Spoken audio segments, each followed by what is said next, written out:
সকালবেলা যখন সাইড থেকে বাইর হই, গাড়ি পুরা রোদ্রে, গাড়িও গরম।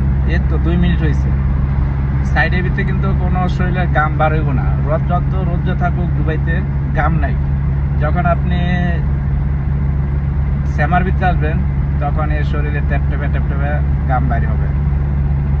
তো আমি সপ্তাহে 2 দিন আসি সাইডে ভিজিট করার জন্য, খোলাবাইনের কাজ কাম যা কিছু আছে এটি খোঁজখবর করার জন্য।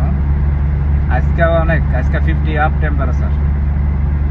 তো 50 আপ টেম্পারেচার, আবার গাড়ি আসলো সম্পূর্ণ রোদ্রের ভিতরে ঢুকার সাদাতে এত গরম আর শরীরের গাম বাড়িতেছে।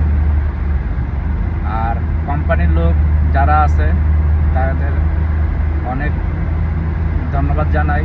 এত রৌদ্র এত গরমের ভিতরে তারা ডিউটি করতেছে।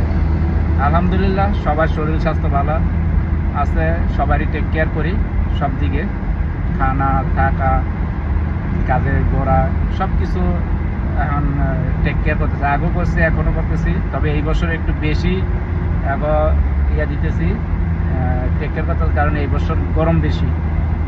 সবাই দোয়া করবেন আমার জন্য এবং আমার কোম্পানি সবার জন্য।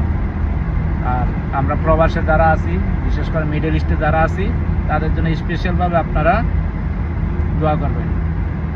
কারণ এই 4 মাস আমরা যেই সমস্ত গরমের মুখোমুখি হইতেছি, যেভাবে টেম্পারেচার আপ হইতেছে, তো এইভাবে অনেক কষ্ট কাজ করার জন্য। ওকে, আল্লাহ হাফেজ।